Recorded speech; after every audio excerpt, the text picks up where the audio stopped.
Assalamualaikum warahmatullahi wabarakatuh. Alhamdulillah alladzi hadana lil Islam wa ja'alana muslimin. Segala puji bagi Allah Jalla Jalaluh yang telah menjadikan kita orang-orang Islam, menunjukin kita jalan yang lurus sehingga kita tidak memohon kepada pepohonan, sehingga kita tidak berdoa kepada berhala, sehingga kita tidak terjatuh dalam jurang-jurang kesyirikan. Tapi sebagian kita kurang menghargai nikmat Islam. Dia lebih berbahagia dengan nikmat harta yang dia miliki. Dia lebih gembira dengan rumah yang bisa dia beli. Padahal jamaah, 2 rakaat sebelum subuh itu, kalau dibandingkan dengan semua rumah yang ada di tempat ini, di perumahan ini, semua rumah yang ada di kota Surabaya ini, bahkan semua yang ada di muka bumi, lebih berharga 2 rakaat sebelum subuh. Kata Nabi SAW, raka'atul fajri khairun minad dunya wa ma fiha. 2 rakaat sebelum subuh itu lebih baik daripada dunia dan isinya. Tapi kita kan nggak pernah nangis kalau kehilangan rumahnya terbakar, gempa terjadi, menjadikan apa yang dia miliki habis. Kadang-kadang dia sampai sakit-sakitan. Padahal semuanya itu tidak lebih berharga daripada 2 rakaat sebelum subuh.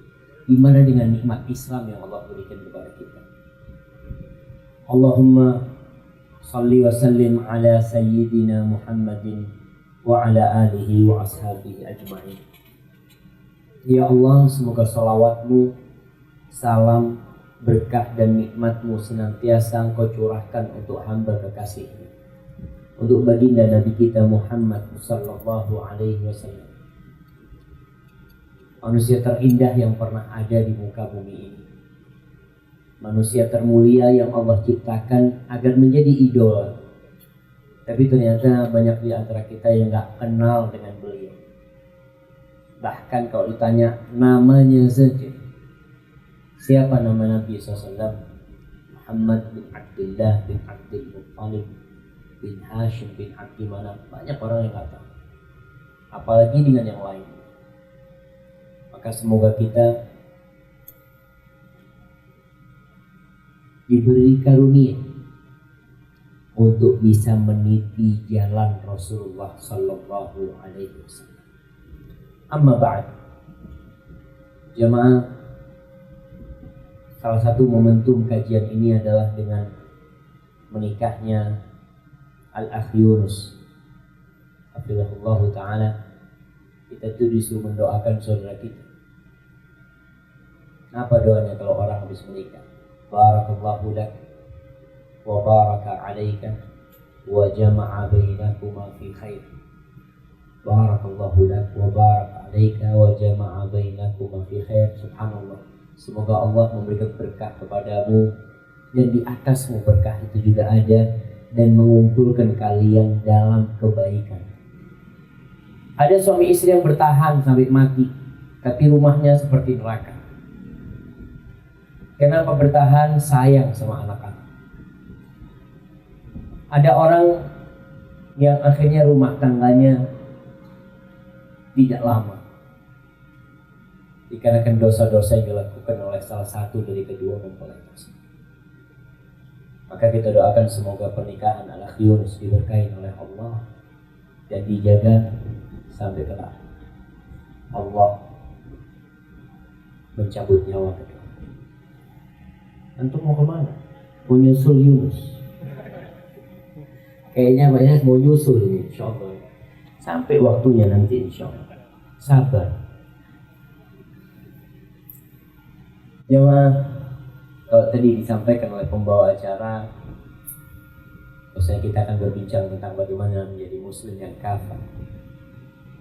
Karena memang banyak di antara kita itu yang Islamnya setengah-setengah.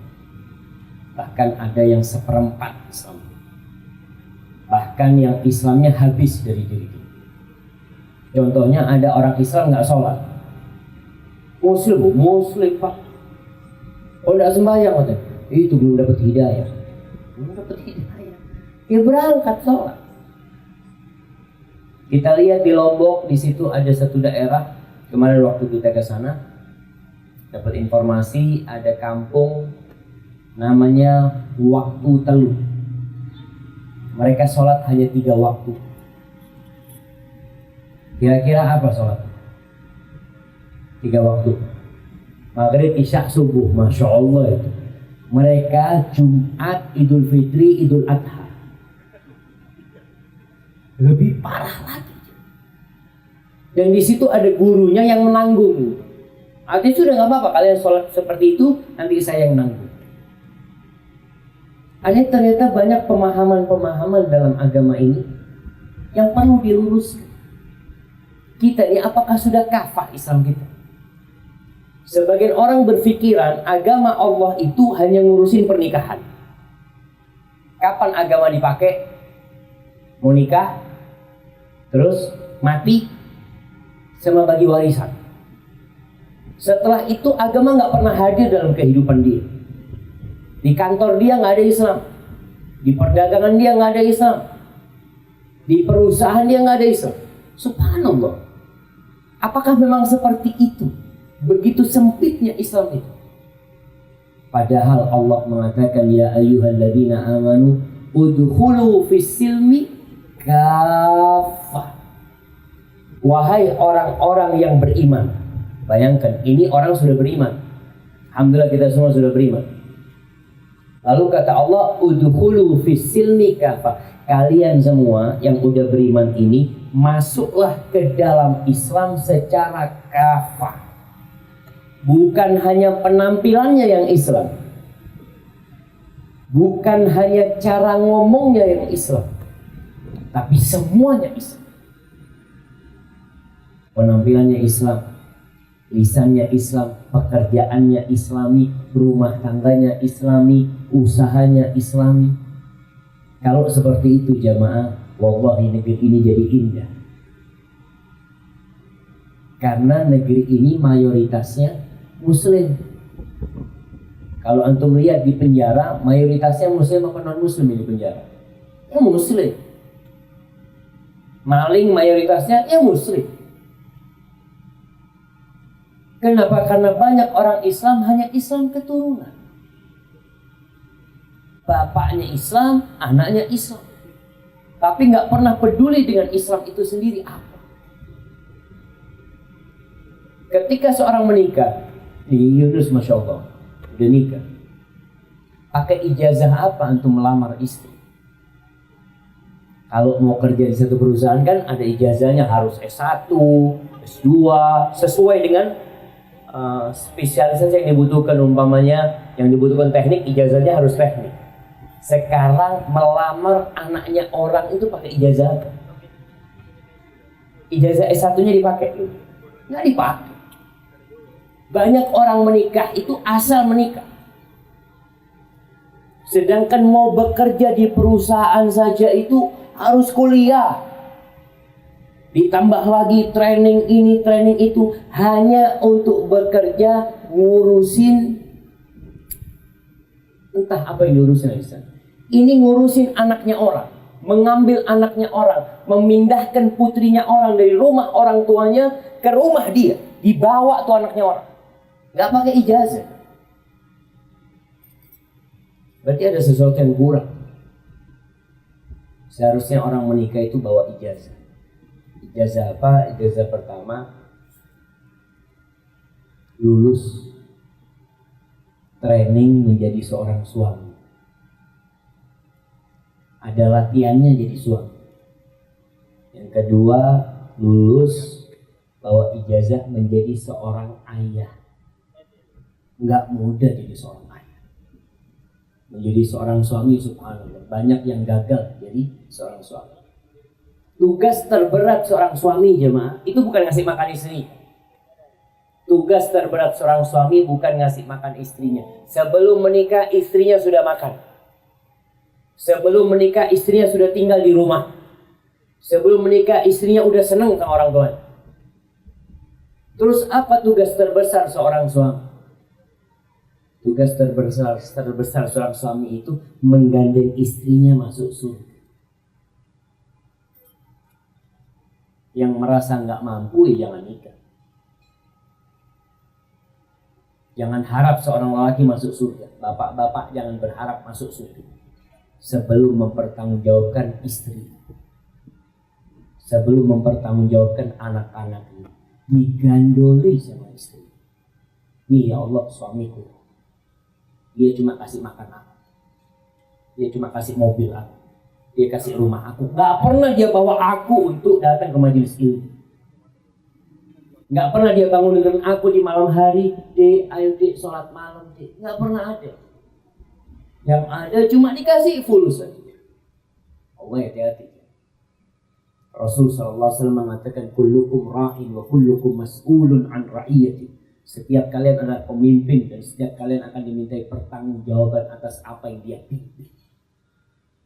Dan Allah mengatakan kepada Rasul SAW dan kepada orang-orang yang beriman, ya ayyuhalladzina amanu qu anfusakum wa ahlikum nar. Wahai orang-orang yang beriman, selamatkan diri kalian dan keluarga kalian dari api neraka. Antum bisa bayangkan kalau terjadi gempa, apa yang akan dilakukan oleh seorang suami? Dia akan bawa istrinya berlari meninggalkan rumah. Rumah yang dia bangun ditinggal sama dia. Nggak urusan sama rumah. Yang penting awakmu selamat. Ketika dia punya anak, dia akan peduli bagaimana menyelamatkan anaknya jangan sampai tertimpa oleh bangunan itu.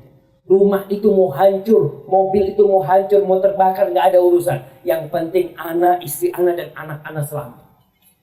Itu dilakukan manusia di dunia. Tapi yang Allah inginkan adalah menyelamatkan anak dan istri dari api neraka. Nih, menjadi muslim yang kafah harus tahu dia. Tugas dia sebagai seorang suami apa? Nabi alaihi salatu wassalam itu bukan cuma ngurusin masjid. Bukan cuma berzikir di masjid.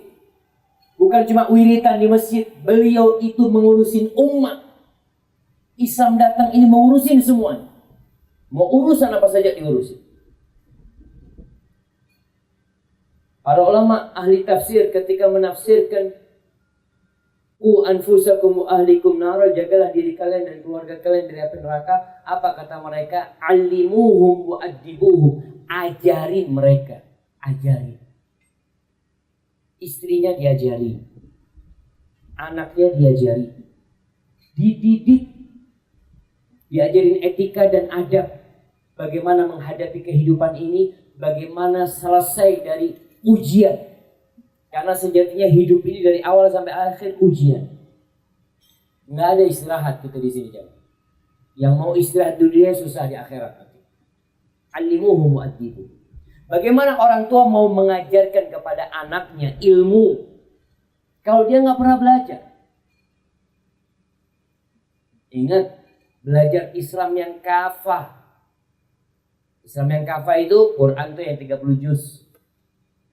Udah selesai nggak kita baca? Betapa romantisnya suami istri kalau habis maghrib atau habis subuh dia tadarus sama istrinya, duduk, yuk dek baca.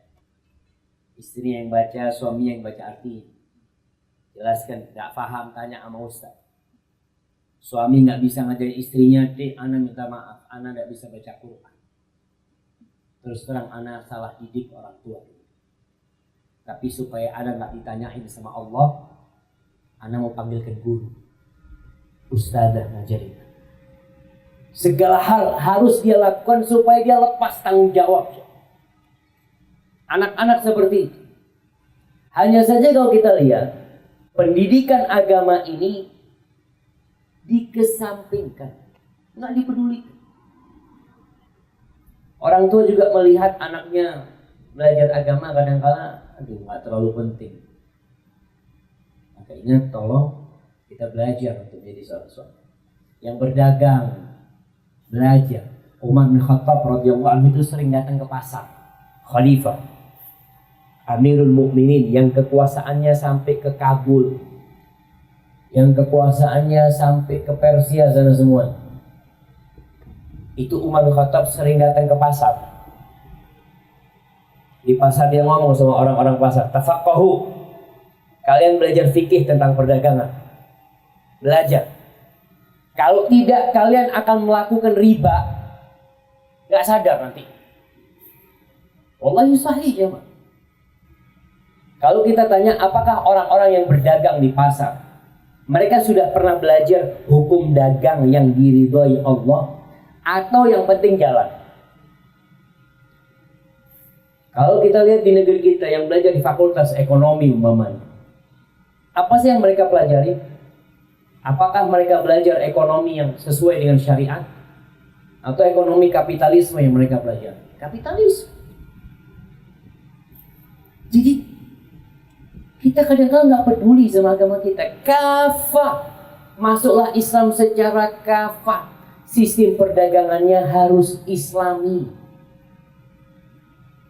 Sekarang kalau kita lihat sistem yang ada di negeri kita, orang itu dianjurkan berhutang. Sedangkan dalam Islam dilarang berhutang. Bisa, tapi kan dilarang nggak sampai haram, tapi dilarang berhutang. Kalau berhutangnya riba, dilaknat. Sekarang orang itu sistem biasa dan beranggapan, ya nggak mungkin Ustaz kalau nggak pakai riba Ustaz. Memang harus pakai riba. Subhanallah. Apakah Allah ketika menciptakan kita membuat hukumnya itu tidak bisa dipraktekkan karena bertentangan dengan kebutuhan umat? Nggak mungkin. Kita lihat di mana-mana, dan ini yang menyebabkan Allah murka. Salah satu yang menyebabkan keruntuhan Islam, yang menyebabkan kemunduran umat Islam, karena umat Islam itu menantang perang Allah Jalla Jalla. Allah mengatakan, ya ayyuhalladzina amanu taqullaha wa dharu ma baqiya minar riba. Wahai orang-orang yang beriman, bertakwalah kalian kepada Allah dan tinggalkan ma baqiya. Ingat, ma baqiya itu yang tersisa. Artinya sebelum Islam datang, sistem dagang yang ada di Quraisy, yang ada di Mekah, itu sistem riba. Dan itu biasa. Buat mereka melakukan riba sudah saling senang. Lalu datang Islam, Allah katakan tinggalkan sisa-sisa riba. In kuntum mu'minin. Kata Allah, kalau kalian beriman. Ini urusannya dengan keimanan. Tinggalkan sisa-sisa riba. Banyak orang kalau dibacakan ayat ini, apa kata dia? Ya Allah, nggak bisa Ustaz. Nggak bisa. Subhanallah, apa nggak bisa sistem dagang meninggalkan riba? Nggak bisa, bisa. Cuma kita yang nggak mau. Nggak mau susah. Fa in lam taf'alu, kalau kalian tidak mau, agama ini pilihan ya. Antum mau monggo, tidak mau, nggak ada pemaksaan.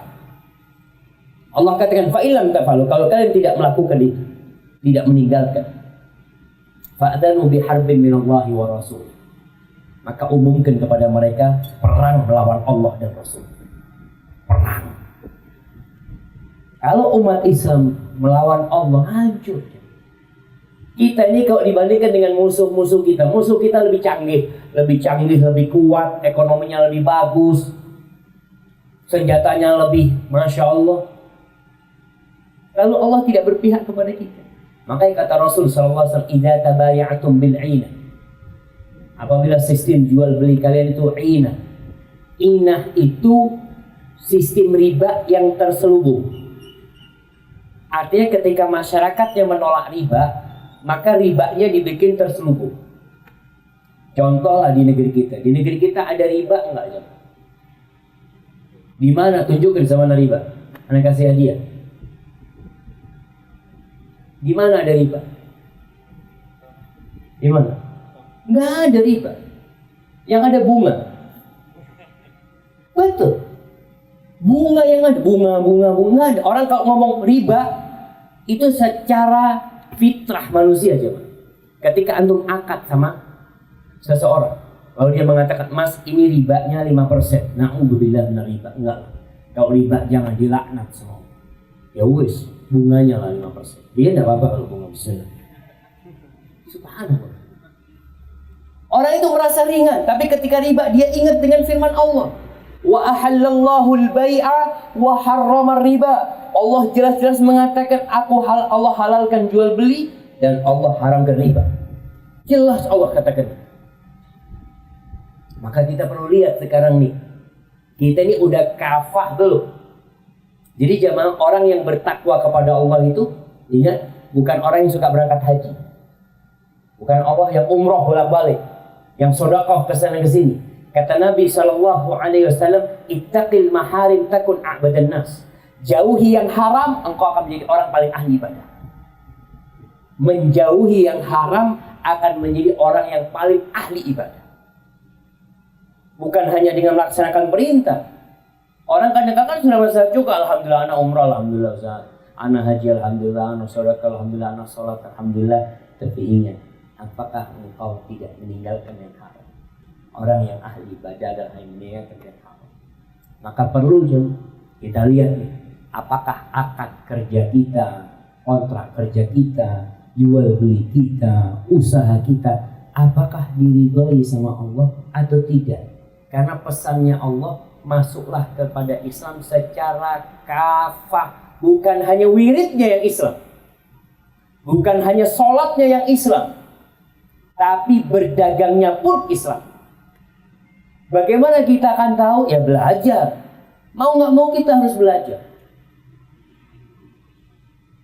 Makanya ayat yang pertama turun itu apa jemaah? Iqra. Baca. 2 kali Allah katakan Iqra bismi rabbikal ladzi khalaq khalaqal insana min 'alaq Iqra wa rabbukal akram. Belajar. Supaya kita tahu tuh, tadi yang kata Nabi SAW, idza tabaya'tum bil 'ina, kalau sistem jual beli kalian adalah ina, riba yang tersuruh. Wa akhadtum adnabal baqar wa raditum bizar', kalian memegang ekor-ekor sapi. Kalian senang dengan pertanian kalian. Para ulama menyebutkan ini adalah kiasan orang sudah merasa nyaman dengan posisi dia, dengan tempat dia, dengan kedudukan dia, sudah merasa nyaman. Dia merasa nggak kurang apa-apa. Wa taraktumul jihad, dan kalian meninggalkan jihad di jalan Allah, meninggalkan perjuangan di jalan Allah. Apa kata Nabi SAW? Sallatallahu alaikum dhullan. Allah akan menimpakan kepada kalian kehinaan. Hina kalian. La yanzi'uhu. Ingat. Kita ini mayoritas di Indonesia, jemaah. Kita mayoritas. Tapi seakan-akan minoritas. Allah akan menimpakan kepada kalian kehinaan.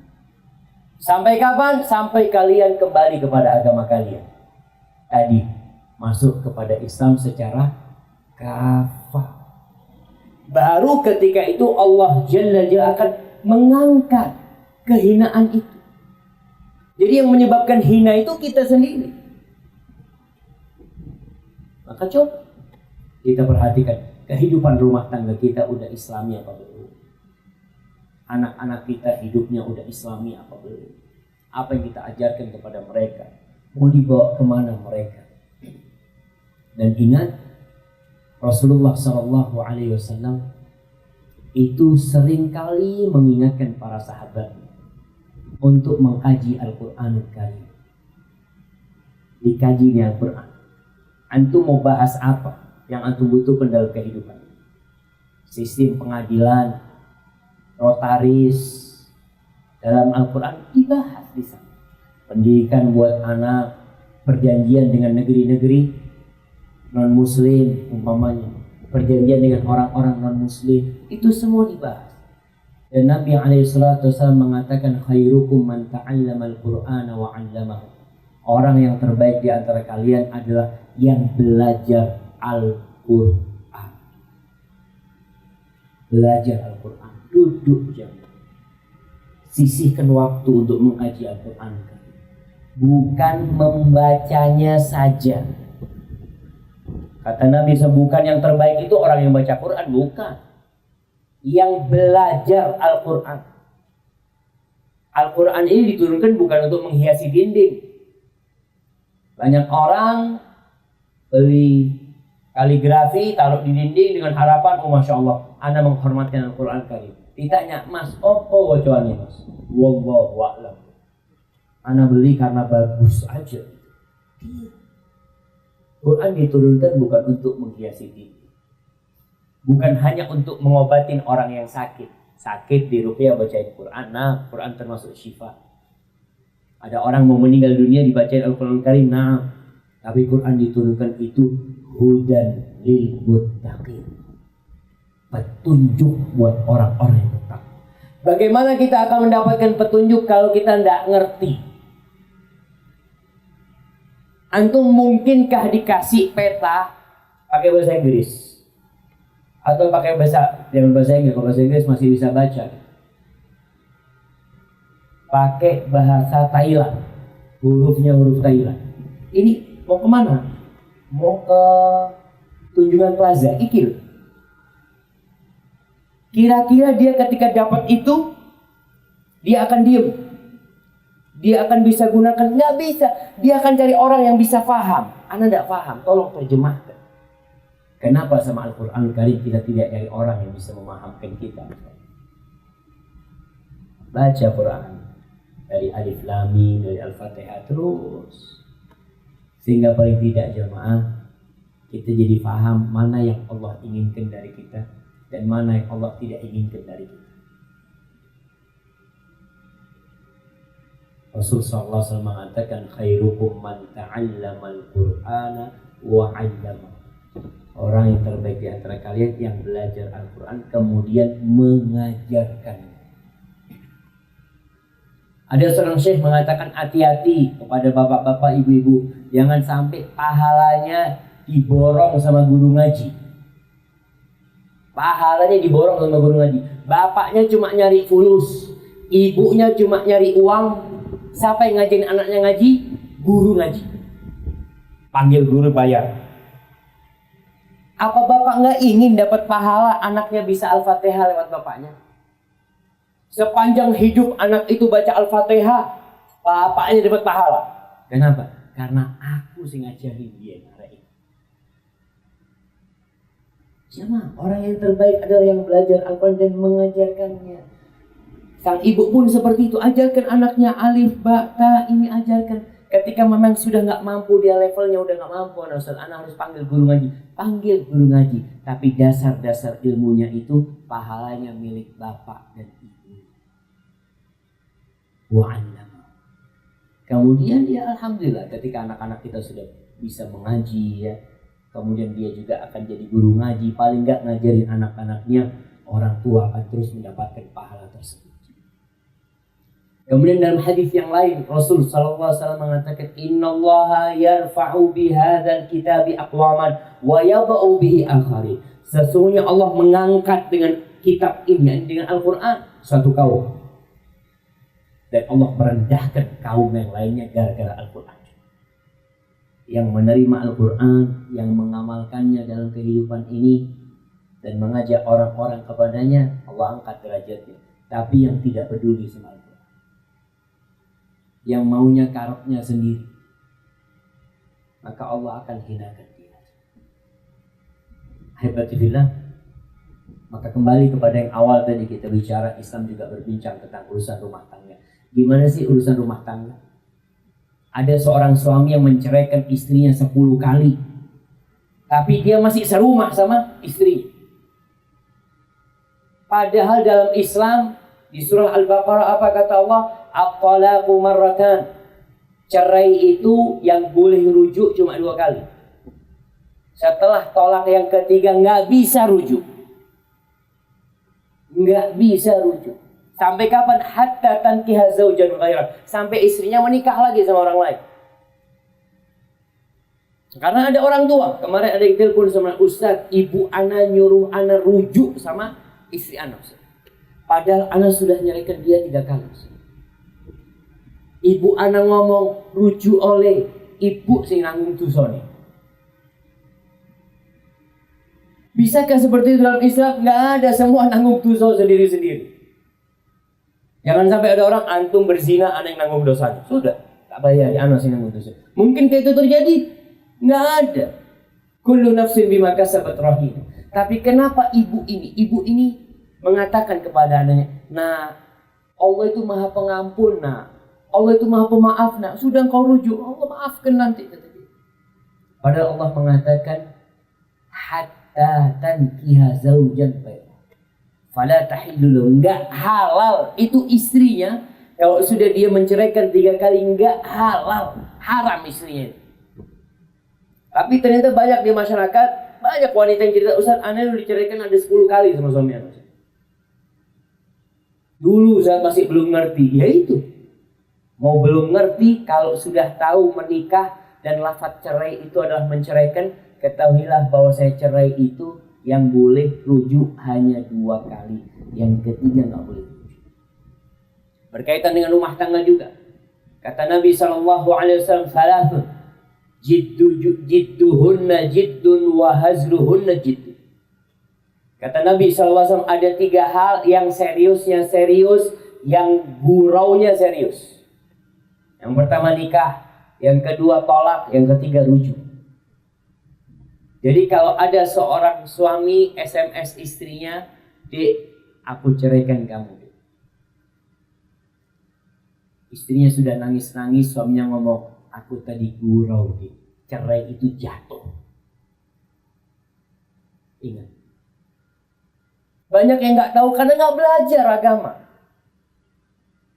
Nggak belajar. Dia hanya belajar urusan dunia. Makanya kata Allah Subhanahu wa taala, kebanyakan orang itu ya'lamuna zahiran minal hayatid dunya. Yang dia pahami adalah yang zahir dari kehidupan dunia. Bagaimana supaya dia sukses, bagaimana dia modal sedikit dapat untung banyak, bagaimana dia bisa bikin ini kemudian dijual. Kebanyakan manusia itu hanya mengetahui tentang zahirnya kehidupan dunia. Wahum 'anil akhirati hum ghafilun. Dengan kehidupan akhirat mereka lalai, nggak urusan.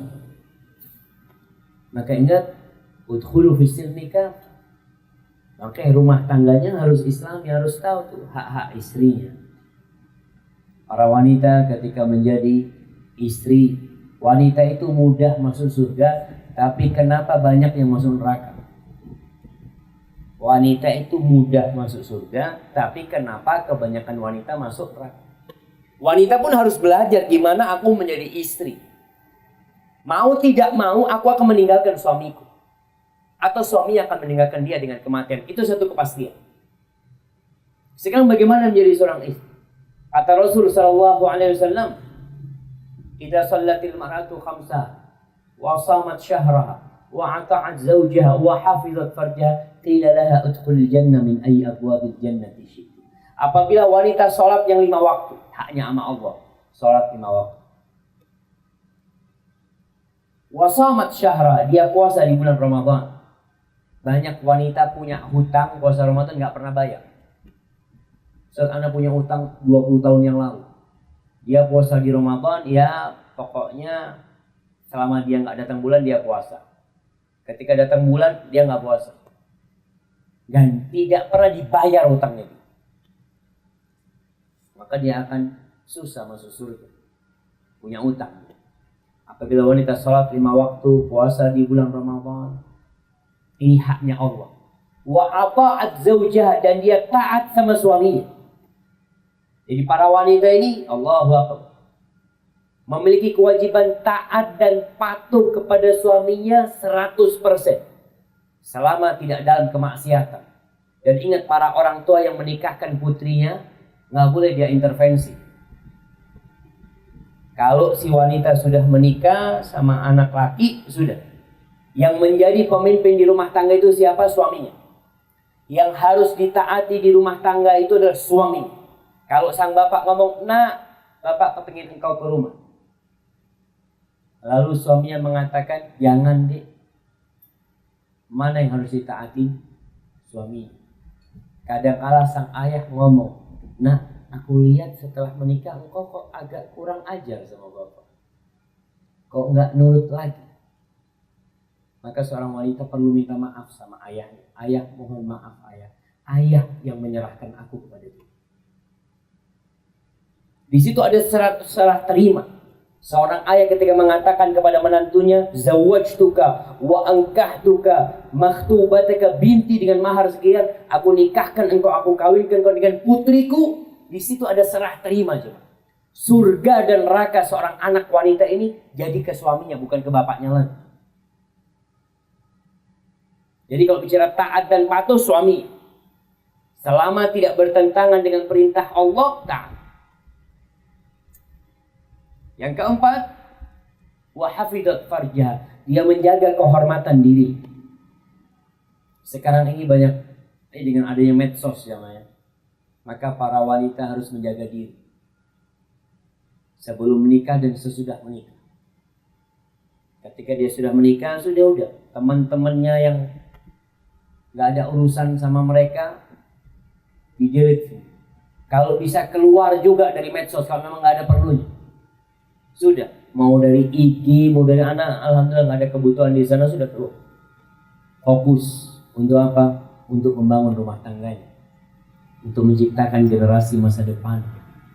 Tadi yang sampaikan di Masjid Mujahidin, kalau bisa ke depan nggak ada lagi profesi ibu rumah tangga, nggak ada lagi profesi ibu rumah tangga, karena profesi ini dilihat sebelah mata. Jadi kalau ditanya apa profesinya, profesinya saya bekerja menciptakan generasi masa depan. Jadi dipikir kerjaan ibu rumah tangga itu kerjaan yang ringan. Dia mempersiapkan pemimpin negeri, dia mempersiapkan masa depan. Jadi bukan lagi ibu rumah tangga. Maka apabila wanita memenuhi 4 hal ini, dia jaga kehormatan dirinya, dia tidak mengizinkan lelaki masuk ke rumahnya kecuali ada suaminya, kecuali dengan izin suaminya. Dia tidak berhubungan dengan lelaki kecuali yang dia perlukan, dan itu pun ada izin dari suaminya. Maka akan dikatakan kepada dia, udkhulil jannah, silahkan masuk surga. Milih perempuan ini dari pintu mana saja engkau mau. Pintu surga ada berapa jemaah? Ada berapa? 8. Antum mau masuk dari pintu mana? Perempuan itu punya kesempatan masuk dari pintu mana saja. Kalau laki-laki ahli sholat, ya masuk dari pintu sholat aja. Ahli sedekah masuk dari pintu sedekah. Perempuan punya 4 kriteria, bebas masuk surga. Allahu Akbar. Tapi kenapa kebanyakan perempuan di neraka? Mudahnya masuk surga, tapi ternyata masuk neraka juga mudah bagi wanita. Kata Rasul sallallahu alaihi wasallam, uritun nar, ditampakkan kepada aku neraka. Fa idza aktsaru ahlihan nisa. Ini perempuan perlu belajar bagaimana menjadi seorang istri. Kebanyakan penghuni neraka ternyata wanita. Kenapa? Yakfur. Kebanyakan wanita itu kufur. Para sahabat bertanya, apakah mereka kufur kepada Allah? Bukan. Yakfurnal ashir wa yakfurnal ihsan. Mereka kufur kepada suaminya. Mereka kufur kepada kebaikan suami. Maka nasihat anak kepada para wanita, kalau suaminya datang jangan ditanya. Kalau suaminya datang jangan ditanya dari mana. Dari pertanyaannya apa? Mau apa, Mas? Ada yang dingin, ada yang panas. Kenapa? Ketika ditanya dari mana, baru nyampe kesel turungan teh. Terus ditanya dari mana? Oh, dari sini. Ketemu siapa di sana? Ketemu fulan, katanya. Ngomong apa aja sama fulan? Afwan, tadi nggak nerekam omongannya. Karena kadang-kadang perempuan itu ingin semua yang dibicarakan tahu. Maka dirubah sekarang. Suaminya datang ditanya, Mas kepingin apa? Setelah itu biarkan suaminya cerita sendiri. Karena bagaimanapun suami itu ingin menceritakan apa yang dia alami. Maka berusaha jadi istri yang membuat suaminya betah di rumah. Ada wanita yang membuat suaminya kepingin keluar rumah. Sampai rumah ngomongnya macam-macam, akhirnya dia kepingin ke tempat sohibnya, ke tempat mana. Jadi usahakan ketika masuk rumah tadi tidak kufur kepada suami. Kebaikan-kebaikan suami, kebanyakan wanita, kata Nabi SAW, kalau engkau berbuat baik sepanjang tahun kepada dia, lalu dia melihat satu kesalahanmu, Banyakan wanita mengatakan, ma ra'aitu minka khairan qat. Aku tidak pernah melihat engkau berbuat baik sedikit pun buat aku. Itu banyak wanita, tidak semua. Tapi kebanyakan kufur dengan kebaikan-kebaikan suaminya, yang dilihat kekurangannya. Dan juga bagi para suami, hari-hari akan menyingkat. Yunus baru nikah, Masya Allah. Tadi Anda dikasih tahu Yunus, katanya ternyata nikah itu biasa-biasa aja. 1% biasanya. Sisanya luar biasa. Masya Allah. Masya Allah. Iya, biasanya kalau baru-baru, makanya dalam Islam itu nggak ada bulan madu. Nggak ada bulan madu. Yang ada sampai mati, madu. Kalau cuma sebulan madu, habis gitu apa jemaah? Entek madu deh, kari empedu. Jangan mau. Jadi sampai mati madu. Makanya kalau kita lihat, istilah bulan madu ini istilah barat. Atau kalau baca buku-buku para ulama nggak ada istilah syahrul asal, kecuali sebagai terjemahan dari istilah barat. Kenapa dalam Islam itu semuanya madu? Ada istilah di barat juga. Orang barat itu punya prinsip, bukan prinsip ya. Ada kata yang mereka sering ucapkan bahwasanya lailatul zifaf, lailatul dafnil hub. Malam pernikahan itu malam penguburan cinta. Itu di barat. Kenapa? Karena mereka selama ini sudah kumpul kebo. Mereka ini selama ini sudah pacaran, yang haram sudah dilakoni semuanya. Pernikahan itu sekedar buku hijau. Jadi untuk melegalkan hubungan. Padahal semua yang dilakukan suami istri sudah mereka lakukan. Maka ketika legal, di situ cinta dikubur sama mereka. Sedangkan dalam Islam, malam pernikahan adalah malam penyemian cinta. Kata Nabi SAW, lam yuradil mutahabain mithlul nikah. Belum pernah dilihat kedua orang yang memadu cinta, yang memadu kasih seperti pernikahan. Maka ingat, para wanita berusaha tadi untuk menjadikan rumah tangganya indah. Dia tidak melihat kepada kekurangan suaminya saja. Dan seorang suami hari-hari akan menyingkap kekurangan istri. Akan tersingkap. Kenapa? Karena sejatinya wanita tercipta dari tulang rusuk yang bengkok. Nggak ada yang lurus perempuan. Maka para suami diperintahkan oleh Allah untuk bersabar menghadapi istri. Kata Allah, wa'ashiruhunna bil ma'ruf. Gaulilah istri-istri kalian dengan cara yang patut, dengan cara yang baik. Fa in karihtumuhunna, dalam kondisi engkau membenci istrimu. Karena satu saat mungkin kita melihat ternyata istriku tidak seperti yang aku bayangkan. Ternyata istriku punya ini, ternyata istriku kayak gini macam-macam. Apakah kau ceraikan istrimu? Enggak, kata Allah. Sabar. Fa'asa an takrahu syai'an wa yaj'alallahu fihi khairan katsira. Kata Allah, bisa jadi yang kalian benci, di situ Allah jadikan banyak kebaikan buat diri. Sehingga dalam rumah tangga ini setengah isi setengah kosong. Jangan dilihat kosongnya, tapi lihatlah kepada kelebihan pasangan hidup. Kemudian yang terakhir jemaah, berbicara tentang Islam yang kafah. Maka ana berharap dari semua yang hadir di sini dan kaum muslimin untuk kembali mempelajari Islam itu apa. Islam itu apa? Dikaji, kalau dulu memang dia keturunan Islam, alhamdulillah. Tadi Quran, hadisnya dibaca. Rasul sallallahu alaihi wasallam mengatakan bahwasanya fa innahu man ya'ish minkum ba'di fa sayara ikhtilafan katsiran. Barang siapa yang hidup setelah aku mati akan mendapati perselisihan yang banyak. Di tengah umat Islam, di tubuh umat Islam banyak perselisihan. Itu kata Nabi SAW. Jadi apa yang kita alami sekarang ternyata udah diinformasikan sama Nabi SAW. Solusinya apa? Fa'alaikum bisunnati wa sunnatil khulafa'ir rasyidin al-mahdiyyin min ba'di. Kalian pegang sunnahku.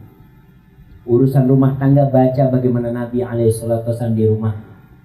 Urusan sholat contoh bagaimana Nabi SAW sholat. Urusan berzikir antum kembali kepada sunnah Nabi SAW. Ada orang ustaz katanya ustaz fulan boleh, katanya ustaz fulan nggak boleh. Antum cari gimana sunnah Nabi SAW. Itu akan menyelesaikan khilaf di antara kita. Kalau enggak, semua akan berpegang teguh dengan pendapatnya masing-masing. Fa'alaikum bisunnati Wa sunnatil khulafa'ir rasyidin al-mahdiyyin min ba'di. Kalian cari sunnah para khalifah yang dapat hidayah setelah aku. Abu Bakar, gimana Abu Bakar Islamnya? Bagaimana Umar, bagaimana Utsman, bagaimana Ali? Dan ini menuntut belajar lagi gitu. Jadi kalau ditanya gimana Nabi SAW? Dikasih amalan, tanya apakah Rasul SAW mengajarkan hal ini? Apakah Abu Bakar mengamalkan? Tamassaku biha. Kata Nabi SAW, ketika kalian melihat banyak perpecahan, pertikaian, kalian pegang teguh dengan sunnahku dan sunnah khulafa itu.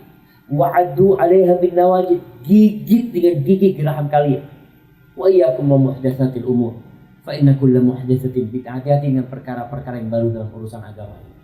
Jadi kalau kita ada masalah apa dalam agama, kembalikan kepada Al-Quran, kembalikan kepada As-Sunnah, kembalikan kepada pemahaman Abu Bakar, Umar, Utsman, Ali, pemahaman para sahabat. Insya Allah Islamnya akan kembali jaya. Kalaupun kita tidak merasakannya, mudah-mudahan anak-anak kita mereka akan merasakan bagaimana Allah memuliakan umat Islam kembali dengan kembali kepada Islam secara kafah. Hadza wallahu a'lam bishawab. Mungkin kita masuk ke sesi tanya jawab. Barakallahu fiik. Bagi jamaah yang mau bertanya, silakan.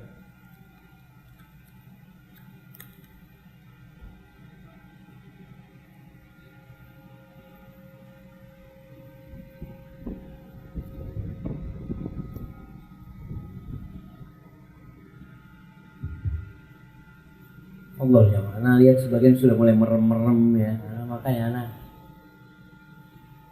silahkan. Ada yang sudah merah matanya. Kita santai aja jamaah. Kalau yang belum makan mungkin boleh sambil makan jamaah, nggak apa-apa.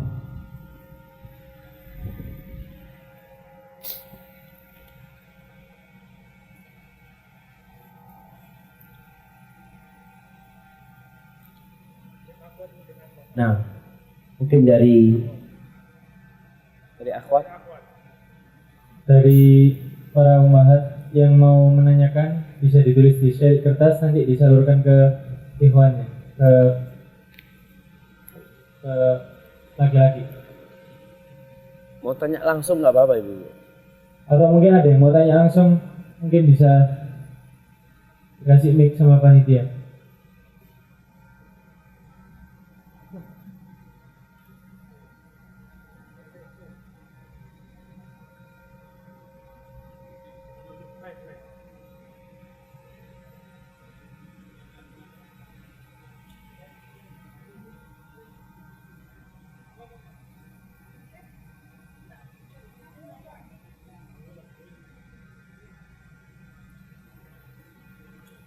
Tes.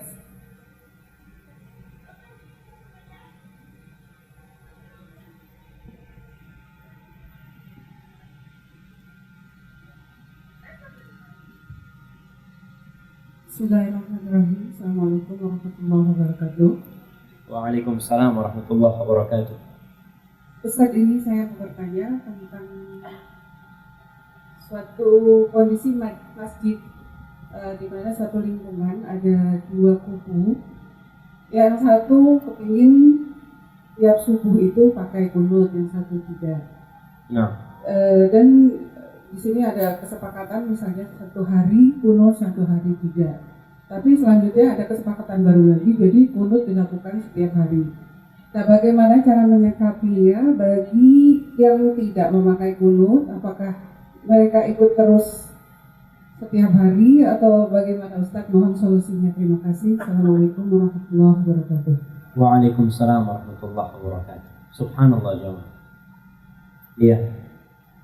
Ingat, kadangkala perbedaan itu ada, tapi jangan sampai menimbulkan perpecahan di antara umat Islam. Ada hal-hal mungkin yang memang tidak akan bisa sama. Berkaitan dengan kunut, memang kalau kita lihat pendapat para ulama terbagi menjadi dua. Yang satu mengatakan kunut itu ada hanya untuk nazilah atau pada waktu sholat witir. Pendapat yang kedua mengatakan kunut itu setiap sholat subuh. Dan ini pendapat Al-Imam Syafi'i Itu pendapat Al-Imam Malik insyaallah. Adapun Al-Imam Ahmad bin Hanbal yang merupakan muridnya Imam Syafi'i, beliau tidak kunut. Kemudian Abu Hanifah rahimahullahu ta'ala yang meninggal pada tahun 150 Hijriah, lahirnya pada hari, meninggalnya pada 150 Hijriah, pada waktu kelahiran Imam Syafi'i rahimahullahu ta'ala, beliau ternyata juga tidak kunut. Bagaimana menyikapi hal ini? Ternyata memang dalil-dalil yang dipakai kuat, baik yang mengatakan kunut atau yang tidak. Jadi hadis Anas bin Malik yang diriwayatkan oleh Imam Ahmad dan Tirmidzi bahwa Rasul sallallahu alaihi wasallam qanata Rasulullah sallallahu alaihi wasallam syahran yad'u ala riklin wa dhaqwa. Rasul sallallahu alaihi wasallam itu pernah kunut sebulan penuh, berdoa memohon agar Allah memberikan sanksi hukuman kepada qabilah Ri'il wa Dhaqwa. Itu selama 1 bulan penuh, itu kunut nazilah. 5 waktu sholat, subuh, zuhur, asar, maghrib, isya. Sebulan penuh beliau kunut, kemudian beliau meninggalkan kunut itu. Tapi ada tambahan riwayat yang mengatakan illal fajra, kecuali sholat subuh. Falam yazal yaqnut hatta faraqad dunya. Nabi SAW terus kunut subuh sampai meninggal dunia. Tambahan inilah yang diperselisihkan oleh para ulama, antara yang mensahihkan dengan yang mendhaifkan. Yang mendhaifkan mengatakan nggak ada kunut subuh. Mereka mengatakan Abu Bakar nggak kunut, Umar nggak kunut, Utsman nggak kunut, Ali nggak kunut. Soalnya kalau kunut ini ibadah yang dilakukan tiap hari, mana mungkin terjadi perselisihan kalau tiap hari dilakukan. Itu pendapat yang mengatakan tidak ada kunut. Pendapat yang mengatakan ternyata ada riwayat dari Abu Bakar, Umar, Utsman, mereka kunut. Tapi riwayat itu lemah kata mereka. Terus bagaimana sikap kita sekarang? Di masjid yang kunut tiap hari. Atau sikap orang yang berpendapat kunut itu sunnah, tapi masjidnya nggak kunut. Seperti orang yang berangkat haji dan umroh 40 hari. Ada kunut nggak di Mekah? Nggak ada. Di Madinah nggak ada kunut. Apa yang harus dilakukan? Berlapang dada menerima perbedaan ini. Imamnya kunut, kita ada 2 pilihan. Yang pertama kunut bersama imam, ikut mengamin. Ketika kita bermakmum, tugas makmum ini mengikuti imam, maka ikutin imam kunut. Pendapat kedua mengatakan imam kunut kita nggak usah ikut kunut. Itu 2 pendapat. Walaupun Anda lebih menguatkan pendapat yang ikut bersama imam kunut. Karena hadis Nabi SAW, innama ju'ilal imam liyu'tamma bihi. Imam itu dijadikan untuk diikuti. Selama yang dilakukan imam itu ada dasarnya sebenarnya, walaupun diperselisihkan, tugas makmum ya ikut. Dan sebaliknya, orang yang bermakmum kepada imam yang nggak kunut, apa yang harus dia lakukan? Ya dia ikut nggak kunut, karena dia makmum posisinya. Jangan gawe dewe, enggak, anak mau kunut sendiri, imamnya nggak kunut. Antum sekarang kalau sholat sendirian, tafadhol. Antum ini makmum, tugasnya makmum itu ikut imam. Dan jangan sampai permasalahan ini menjadikan perpecahan. Karena Anda masih ingat ketika Anda baru lulus pondok, jemaah, Anda berangkat ke Kalimantan naik kapal feri di sini. Subuh Anda jadikan imam, Anda nggak kunut. Habis assalamualaikum itu bangun lagi jemaah, ayah tidak sah sembahyang, tidak sah. Yuk, koma, banjir. Anda ngomong kenapa kata dia? Enggak, karena nggak kunut. Gimana kalau katakan orang yang nggak kunut tidak sah? Bagaimana kalau sholat di Masjidil Haram? Apakah nggak sah sholatnya? Maka di sini masalah pemahaman agama ini seharusnya kita lebih mempelajari. Kalau memang ada ruang untuk beda pendapat, ya monggo saling menghormati dan menghargai. Tidak dibesar-besarkan. Dan juga tidak ada pemaksaan kehendak. Mamanya enggak harus kunut, mamanya. Yang enggak boleh kunut gitu. Loh, kalau memang masalah ada khilaf, ya sudah, kalau imamnya kunut ya kita ikut kunut. Imamnya enggak kunut ya kita enggak kunut. Enggak perlu dibesar-besarkan. Mungkin seperti ini. Jadi Anda lihat sikap kita, kalau memang imamnya kunut, makmum tadi ada 2 pilihan, dia tidak kunut. Tapi Anda lihat pendapat yang lebih kuat, dia ikut mengaminkan bersama imam. karena imam dijadikan untuk diikuti. Dan terus sambil menjaga komunikasi dengan saudara-saudara kita yang mungkin memang ada perbedaan pendapat, kemudian berusaha untuk saling mendoakan agar Allah menjaga kerukunan umat Islam. Hadza wallahu a'lam bishawab.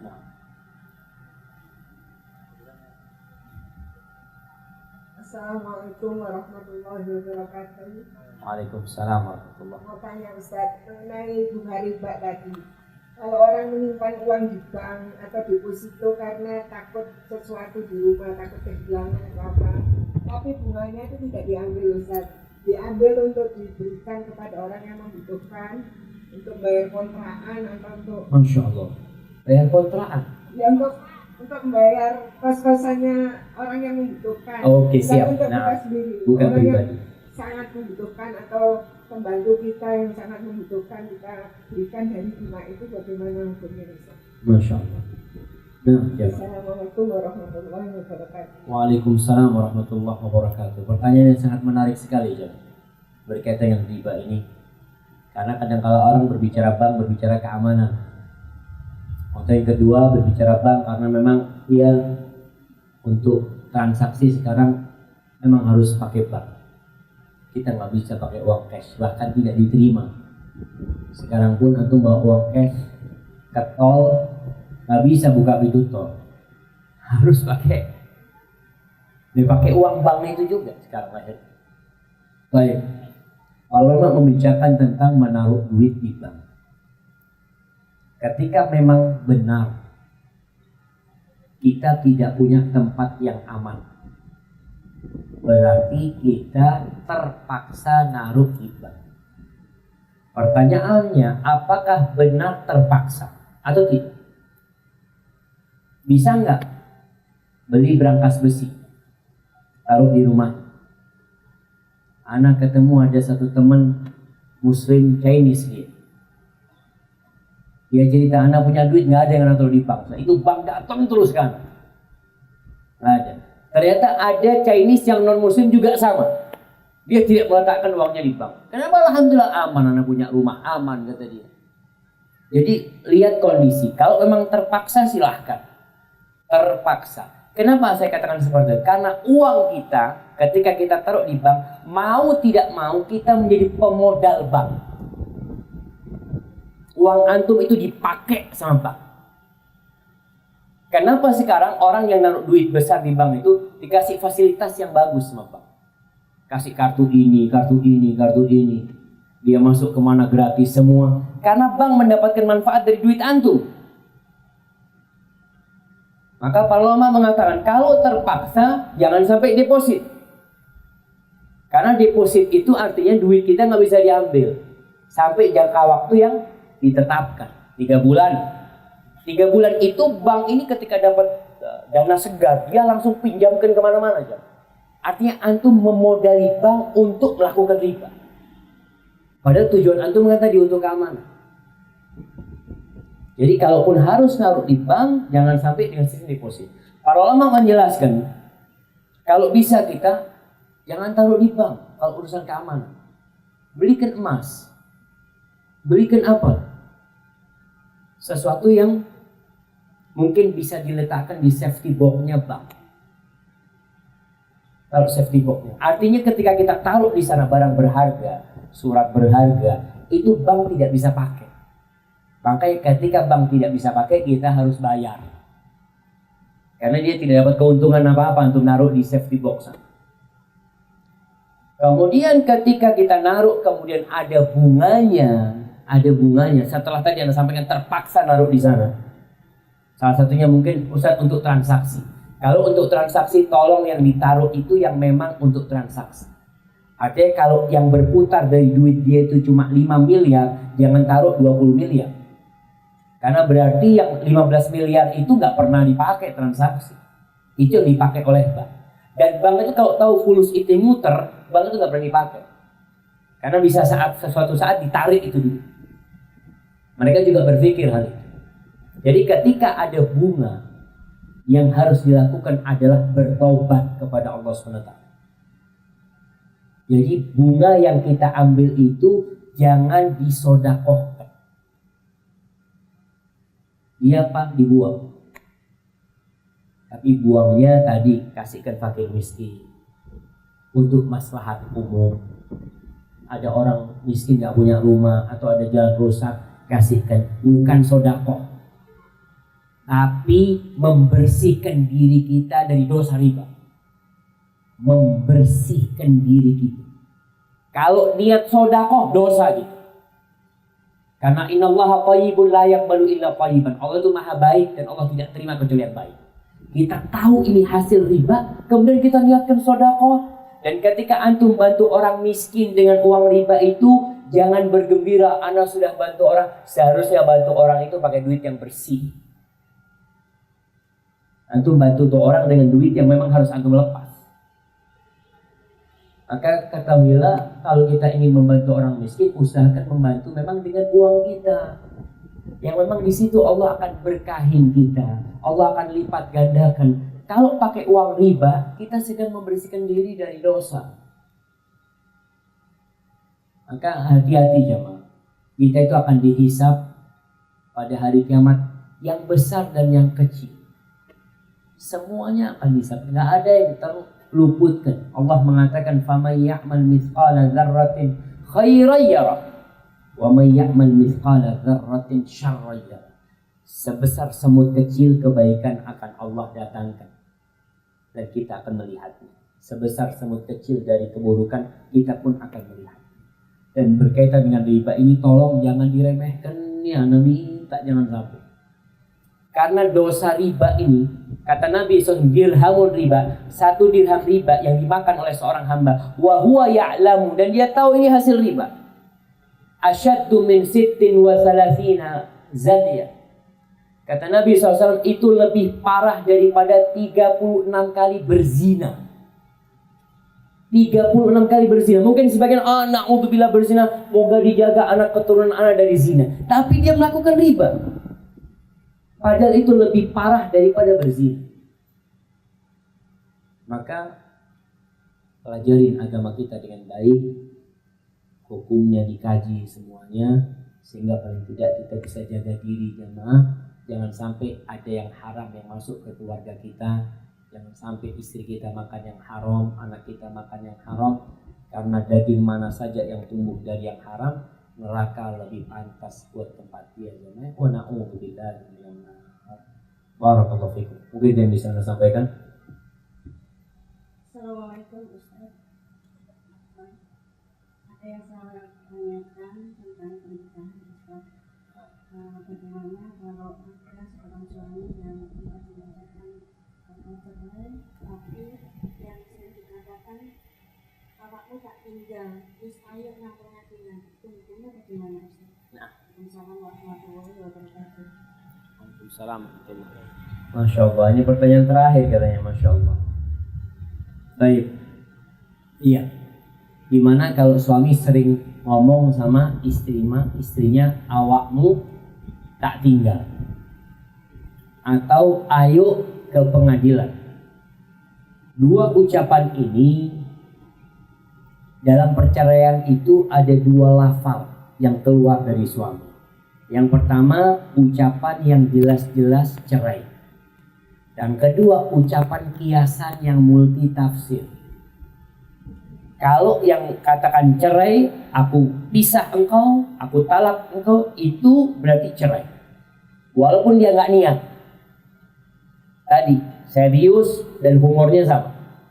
Tapi kalau kata-kata yang multi tafsir, yang masih bisa ditafsirkan macam-macam, diperlukan niat. Seorang suami mengatakan, "Wis kono mulih." Apakah jatuh cerai? Tergantung niat suami. Kalau niat suami menceraikan, ini antara dia sama Allah ya. Mungkin istri nggak tahu sama niatnya, tapi Allah tahu. Maka kalau dia niatnya cerai, jatuh cerai. Tapi kalau niatnya enggak, Ustaz, ana nggak niat menceraikan, cuma ana wis sumpah wis suruh pulang aja, nanti ana parani kalau sudah selesai. Berarti dia tidak niat menceraikan, dia cuma ingin istrinya pulang aja. Terus tahu kata tadi, bahwa ayo ke pengadilan. Ayo ke pengadilan itu menceraikan atau ngajak bercerai. Menceraikan apa ngajak bercerai? Masih mengajak kan, artinya mau yuk. Artinya belum menceraikan, tapi ada keinginan untuk bercerai. Kemudian dia mengatakan awakmu tak tinggal. Apa maksudnya awakmu tak tinggal? Kalau niatnya dia menceraikan bisa jadi jatuh cerai. Kalau niatnya enggak, Ustaz, tak tinggal lah anak nanti kalau sudah ya tenang, anak mau balik lagi. Jadi pokoknya ucapan-ucapan yang multi tafsir itu diperlukan niat. Suami mengatakan nanti tak ceraikan engkau. Nanti berarti belum. Jadi kalau dia masih nanti ada keinginan belum cerai. Tapi kalau mengatakan aku ceraikan, awakmu tak pegat, selesai. Itu jatuh cerai. Jadi berkaitan dengan ini tolong hati-hati ya, karena urusannya jangan sampai seorang lelaki kumpul sama wanita yang sejatinya sudah nggak boleh kumpul. Jangan sampai. Dan jangan mengatakan oh anak nggak ngerti. Talabul ilmi faridatun ala kulli muslim. Menuntut ilmu itu kewajiban buat setiap muslim. Makanya tadi seorang suami belajar sebelum kau nikah, belajar apa saja hak-hak dan kewajiban. Jangan sampai menikah yang penting nafsu seneng nikah. Enggak. Wallahu a'lam bishawab, karena menjadi pertanyaan terakhir dulu, Anda serahkan kepada pembawa acara untuk menutupnya. Assalamualaikum warahmatullahi wabarakatuh. Ustaz, ini cuma sedikit tanyanya. Oke, siap. Kalau kita sholat duha, itu batas waktunya dohor itu berapa menit, Ustaz? Nah, Kasih. barakallahu fikum. Ya, berkaitan dengan waktu duha. Ingat waktu duha itu dimulai dengan terbitnya matahari setelah setinggi tombak. Kira-kira 10 menit setelah matahari terbit. Jadi kalau ada dalam jadwal sholat itu ada waktu syuruk. Jadi waktu syuruk itu nggak boleh sholat, karena waktu matahari terbit nggak boleh sholat. Kapan boleh sholatnya? Ketika sudah meninggi, kira-kira 10 menit atau 15 menit. Kapan berakhir? Sebelum matahari berada di pertengahan. Pertengahan ini waktu haram sholat juga, nggak boleh sholat. Waktu yang nggak boleh sholat itu 3 atau 5. 3 matahari terbit, matahari di pertengahan, dan matahari terbenam. 5 tambahan 2 setelah sholat subuh sampai matahari terbit, setelah asar sampai matahari tenggelam. Jadi ketika matahari berada di tengah nggak boleh sholat, waktu duha sudah selesai. Jadi kira-kira mungkin juga 15 menit sebelum adzan zuhur. Dulu nggak ada jam-jam, jadi ngelihatnya matahari. Jadi kira-kira 15 menit atau 20 menit sebelum zuhur sudah jangan sholat duha, karena masuk waktu larangan sampai matahari tergelincir masuk waktu zuhur. Ketika itu kita sholat sunnah silahkan, karena sudah masuk waktu zuhur. Hadza wallahu a'lam.